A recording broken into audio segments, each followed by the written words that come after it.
Mari Pak, mari. Terima kasih. Salam. Pak Zuan mana? Salam, mari Pak. Assalamualaikum. Salam. Terima kasih. Sampai silakan. Pak Zuan, Ya, Damang. saya alhamdulillah. Iya, ini bukti loh. Saya itu pemakai Aqua. Alhamdulillah. Lo air Jawa Barat.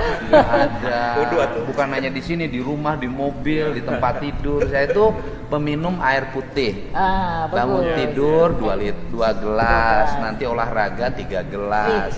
Jadi saya itu pemegang Aqua. Tapi Aqua yang dalam pikiran saya adalah Aqua yang airnya jatuh dari gunung. Nah, ini diterangin. Nanti ditangin ahlinya. Ceritanya itu, ya kan gini loh. Kan kita ini berhadapan dengan masyarakat. Betul. Iya. Pelanggan kita ini bukan ahli geologi. Pelanggan kita ini masyarakat umum yang ikut gambar. Di videonya adalah Aqua air pegunungan, airnya jatuh dari atas. Maka pikiran orang, termasuk pikiran saya waktu itu, berarti airnya ditampung, dimasukin ke pipa, kemudian diolah, jadilah air yang siap minum. Kan itu yang diomongin, ya kan? Nah, kemudian ternyata airnya di dalam tanah. Itu loh. Sebenarnya gampang. Aqua itu sumbernya adalah air pegunungan yang di dalam tanah, sederhana. Tagline baru ya kan? Karena narasi yang diceritakan kan itu. Iya. Jadi gimana? Kebetulan Dan nih, kan? kemudian saya cerasin dulu. Saya ini keliling industri. Satu, saya ngebedahin pertambangan sudah hampir selesai. Dan di mana pertambangan tidak boleh menjadi kekuatan yang merusak alam, merusak lingkungan, gitu loh. Itu udah clear tuh. Udah beres semuanya. Maka waktu itu saya bergeser. Saya masih lihat mobil gede nih. Saya bilang kok ternyata mobil pengangkut air mineral Aqua. Habis itu saya lihat lagi, ini nabrak orang, 3 orang meninggal karena bebannya terlalu berat. Mudun, mobilnya udah tua-tua. Makanya saya waktu itu udah deh, kalau begini di Jawa Barat seluruh pengangkutan bahan material tambang yang jalannya langsung melewati jalan kabupaten, jalan provinsi, sumbuk 2 biar untuk keamanan dan kenyamanan. Jadi tujuan saya waktu itu adalah ingin membenahi transportasi publik sektor pengangkutan barang dengan tidak menggunakan mobil besar dan tonasenya Aqua tiap hari overload. Di datanya harusnya 5 ton, 6 ton, kemudian ngangkutnya hampir 15, 13 gitu. Jadi gimana Pak? Jadi saya nggak ada niat untuk sumber air. Ya, karena diajakin aja, oh itu. Sekalian lihat. Gimana? Iya. Atau mungkin Izin kebetulan dari kami datang mewakili Aqua dan non di Indonesia. Saya mewakili manajemen dan teman-teman dari pabrik, ada dari ahli air juga, ada dari teman-teman komunikasi dan teman-teman sustainability. Kebetulan kita bicara lingkungan juga. Jadi terima kasih sekali kepercayaannya dan mau mampir ke pabrik sekarang juga menerima kami. Izin kami nanti juga sharing mungkin dengan bahasa yang lebih lugas gitu, yang lebih gampang dimengerti. Tadi kayaknya tagline-nya juga bagus Kang. Tapi kita sebenarnya bangga banget untuk beroperasi di Jawa Barat. Kalau pabrik kita secara keseluruhan kita punya bisnis air minum dan juga bisnis nutrisi. Di Jawa Barat itu pabriknya sekarang 9. Jadi Subang merupakan salah satunya. Jadi memang Jawa Barat merupakan sesuatu yang kita banggakan karena nggak cuma jumlah pabriknya, tapi sebenarnya banyak juga inisiatif kami yang berhubungan dengan pengelolaan lingkungan. Jadi memang komitmennya luar biasa untuk Danone. Mudah-mudahan dengan award dari gini. Karena ini juga bukan kesalahan ibu, bukan kesalahan aku, kesalahan negara. Kesalahan pemerintah, ya kan? Pajak air diambil. Tapi masyarakat sekitar nggak dikasih air, airnya ngambil dari sawah. Kan ini fakta. Nah, jadi saya ini ingin benahin apa? Saya ini ingin benahin manajemen pemerintah. Yuk pajak air hanya untuk 3. 1 untuk distribusi air ke masyarakat sekitar. 2 untuk infrastruktur jalan. Yang ketiga adalah untuk penghijauan. 3. Itu komitmen saya. Jadi saya ini orang yang terserah orang mau ngomong apa, saya punya komitmen itu, gitu loh. Jadi mungkin nanti bisa di-sharing dari segi air dulu nih, Kang. Ada Pak Azwar, dia memang sekarang ini dulu, jadi Aqua ini air pegunungan apa air di bawah pegunungan? Pak Azwar, monggo. Di sini Kang. Jadi Aqua itu adalah air pegunungan. memang simple gitu ya kita ngomong air pegunungan gitu ya sesuatu gitu. Jadi, nah untuk melakukan klaim air pegunungan itu BPOM itu minta bukti. Kalau dibilang ini air pegunungan, apa buktinya? Mungkin bisa gampang aja kan di lereng gunung gitu. Nah, tapi kita nggak situ sehingga akhirnya di setiap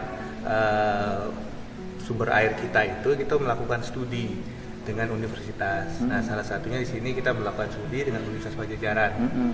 Nah, jadi dengan Prof. Hendar Mawan, beliau profesor yang pertama hidrogeologi di Bandung gitu. Jadi dengan Prof. Hendar Mawan dan timnya sehingga akhirnya kita bisa membuktikan bahwa ini loh ada di lereng timur laut Susubang itu di lereng timur laut Tangkuban Perahu ininya Richard areanya gitu. Bagaimana kita cara bisa melihat meyakinkan seperti itu? Jadi ada yang namanya itu kajian hidroisotop. Jadi setiap air itu sama seperti setiap manusia itu mempunyai sidik jari. Nah, sidik jarinya itu air itu dalam isotop. Isotopnya ada namanya deuterium, ada oksigen 18 gitu. Nah, dari situ kita bisa melihat sehingga kita bisa tahu bahwa dari kita ambil sampelnya si air hujan, lalu nanti kita cari nih air hujan itu yang jatuh di mana gitu. Nah, nanti dari sumber kita ambil juga sampelnya, kita cek sama-sama isotopnya. Sehingga kita bisa mengetahui, oh isotop yang ini itu kalau air hujannya itu meresap di ketinggian sini gitu di daerah sini. Nah, itu yang akhirnya kita bisa membuktikan ini loh buktinya karena memang dia air hujan yang meresap di pegunungan.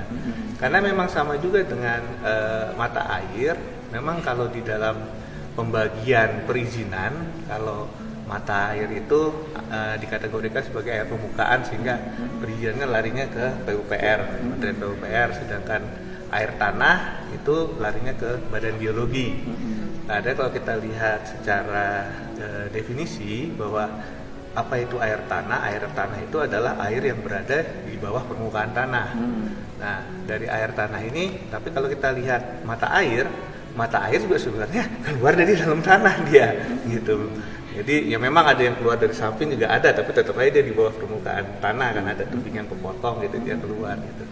Jadi sebenarnya ya yang satu mata air itu ya memang sudah terbentuk secara alami.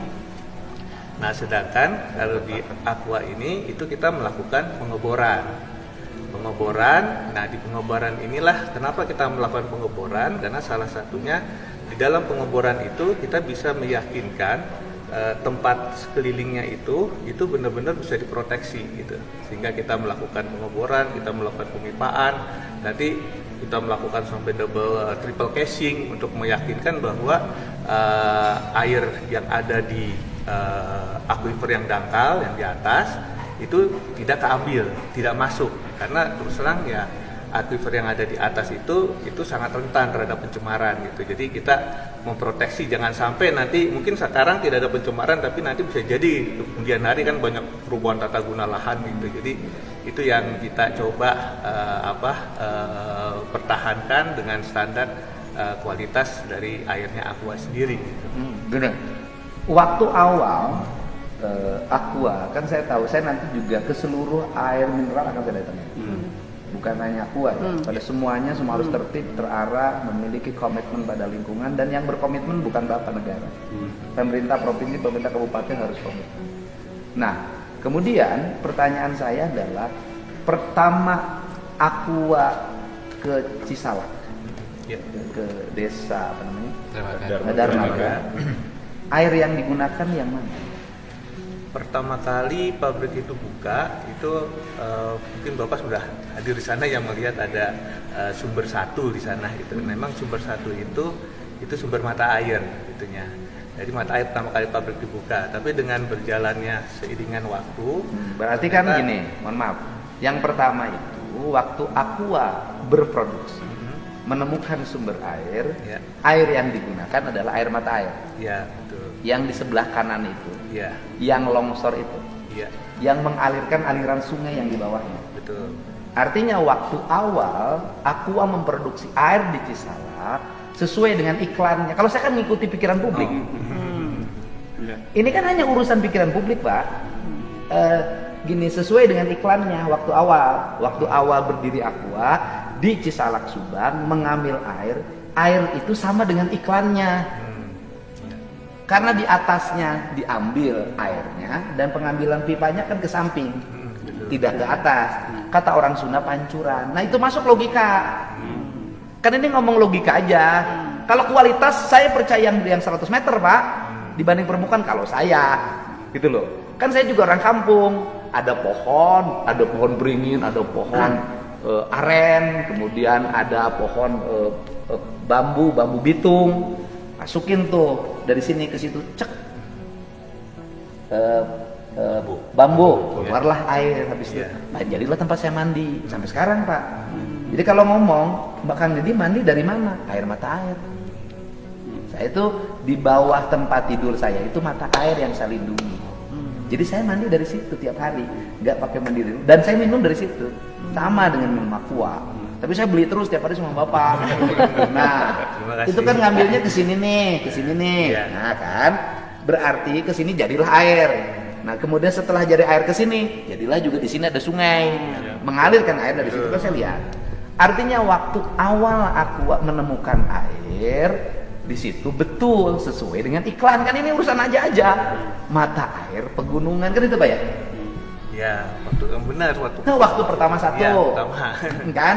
Artinya air yang ditemukan pertama pada ini satu sumber air yang pertama yang kena longsor itu adalah mata air pegunungan yang mengalir air sungai di bawahnya. Nah, nanti di atasnya pohon-pohon sebenarnya. Tetapi karena ada longsor yang diakibatkan ada sawah katanya di atas, akhirnya sekarang kan jadi berantakan tuh. Tapi sumber airnya kan tetap ada saya lihat. Betul.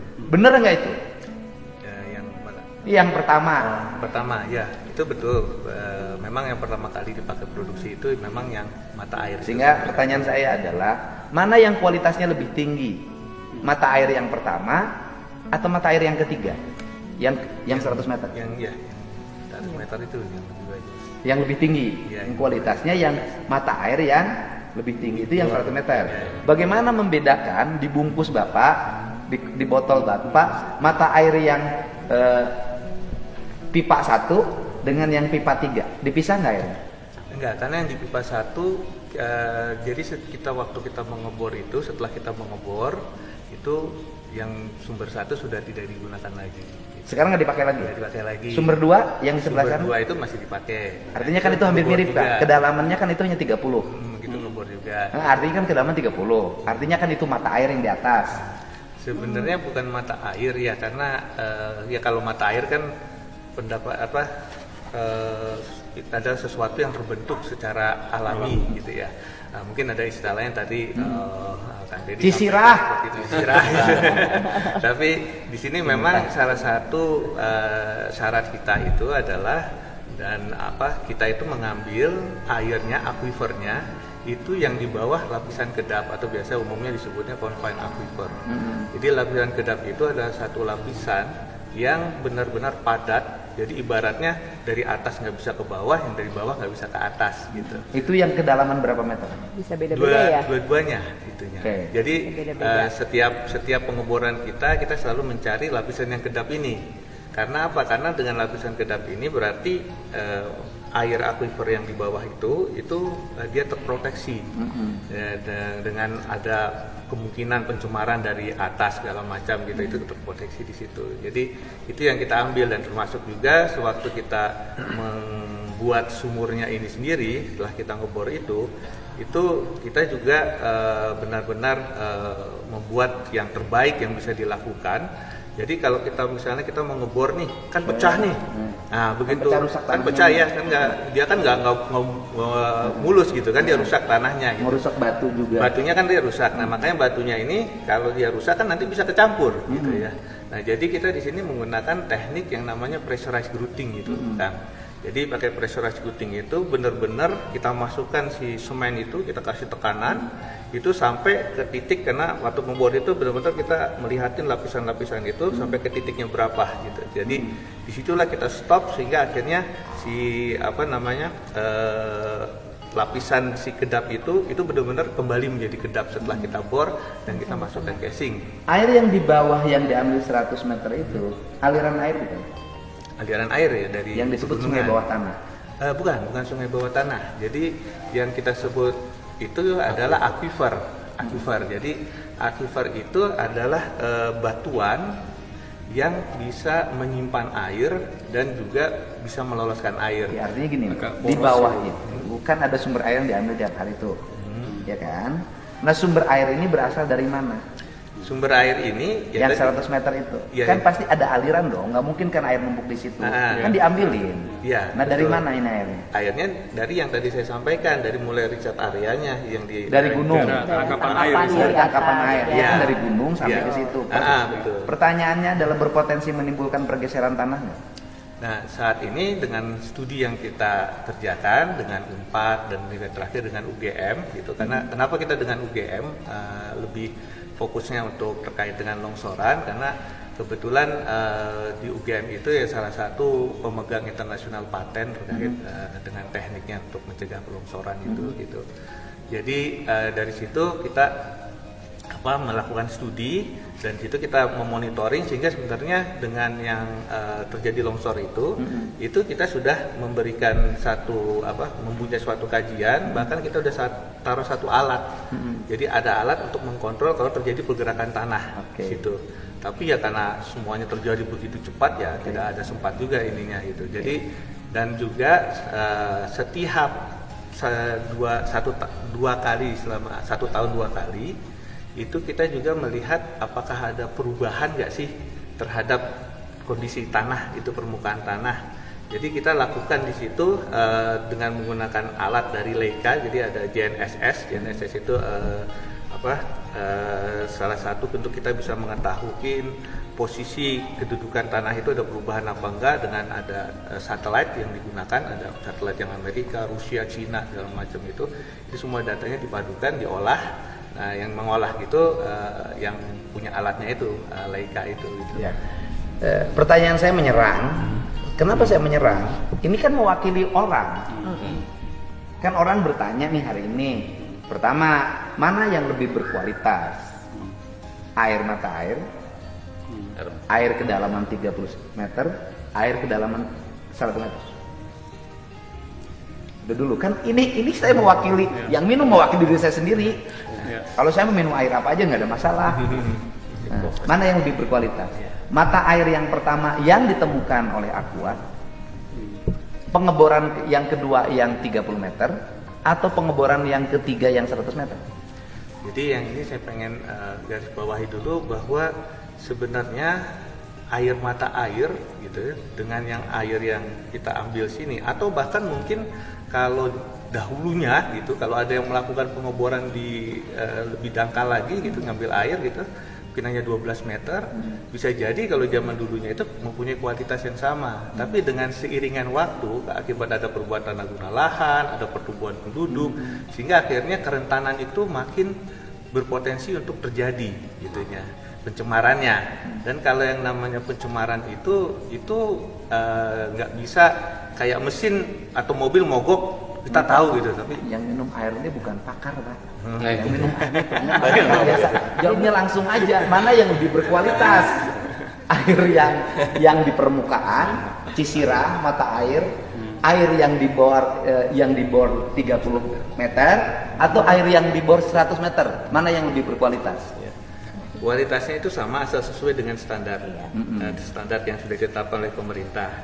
Nah, tapi yang punya kedalaman 30 meter dan 100 meter itu lebih aman dari kerentanan dari kontaminasi, pencemaran itu. Artinya bahwa air yang di bawah tanah yang dibor itu jauh lebih terjamin higienitasnya dibanding yang di permukaan. Kan itu dulu Pak, ya kan? Kalau begitu, kata saya juga jangan iklannya tidak boleh air yang terjun karena itu berpotensi tercemar yang terjun itu. Visualnya ya Pak ya, visualnya maksudnya. Kan logikanya sederhana gitu loh Pak. Saya mah kan ngomongnya jeung rakyat jadi ngerti pikiran. Kan saya harus membaca pikiran konsumen walaupun saya bukan marketing Bapak. Nah, yang kedua, jadi Bapak punya alat ini nih. Saya jawab aja. Punya potensi nggak pergeseran tanah? Saat ini Sampai saat ini belum. belum ada, kita belum melihat ada Belum potensi ya? itu gitu. Kemungkinan terjadi nggak? Kalau kemungkinan sih kemungkinan saja terjadi karena kan kita punya gempa ya, jadi sangat rentan di daerah Tapi pertanyaannya adalah dengan diambil air itu dari dalam tanah diambil, itu menimbulkan pergeseran nggak? Ini bukan faktor Bukan gempa nempel, dan lain gempa. sebagainya. Tanpa gempa bisa geser nggak tanahnya? Bisa roboh nggak itu Insya Allah hutan? dengan adanya eksploitasi kita saat ini memang sudah ada kajian dari Badan Geologi. Seperti waktu terjadi longsor itu kan ada press release dari penyebab dari longsor itu sendiri, jadi memang tidak ada Tidak ada korelasi. kaitan. gitu. Oke, kan berikutnya lagi. Dengan air diambil, apa dampaknya terhadap sumber-sumber air yang dinikmati oleh masyarakat? Nah, Untuk ke sawah, Itu. ke kolam, kan Bapak harus jawab itu. memang dari sini dengan kajian yang dilakukan bersama Unpad tadi, itu salah satunya kita menghitung neraca air. Jadi neraca air itu berapa sih air hujan yang jatuh, berapa air hujan yang meresap, dan berapa air hujan yang akhirnya mengalir ke sungai dari sini. Nah, yang meresap pun itu akhirnya dia akan ada yang keluar sebagai mata air alami tadi itu sendiri gitu. Nah, dari sini yang memang kita melakukan kajian dan perhitungan, dan waktu itu dibantu juga oleh salah satu dari PUPR gitu ya, tapi waktu itu belum PUPR namanya. Jadi dibantu untuk mengkaji itu selama 1 tahun terkait dengan pengaruh air permukaan. Jadi ada yang namanya debit andalan untuk mengukur, karena air sungai itu kan akan dipakai untuk irigasi dan untuk yang lain-lain gitu. Nah, beliau ya punya data lengkap, lalu dari sini karena kita studinya itu 1 tahun lebih Pak, jadi kita bisa melihat fluktuasinya selama harian, karena kita taruh alat di situ. Jadi secara bulanan itu alhamdulillah dari debit andalan yang 80, debit andalan yang 90 itu masih mencukupi daripada kebutuhan pada saat itu. Memang kita nggak melakukan studinya selama setiap tahun, karena sekali studi aja udah 1 tahun lebih gitu, Kang. Jadi itu yang kita lakukan dan alhamdulillah nggak ada pengaruhnya. Dan memang dengan kajian itu sendiri, itu kita juga melihat adakah korelasi antara air yang kita punya ini, sumber air yang kita punya dengan mata air yang ada di banyak di luar dari pabrik itu sendiri gitu. Jadi itu yang kita Yang kering. situ. Kering artinya gini, Bapak jawab tegas aja. Dengan pengambilan air bawah tanah dengan jumlah yang sangat tinggi setiap hari, punya efek enggak bagi tersediaan air buat masyarakat sekitar, termasuk juga debit sungai? Kalau sampai saat ini dari data yang neraca kita punya itu tidak ada Tidak ada. pengaruhnya, Tidak ada. karena masih surplus.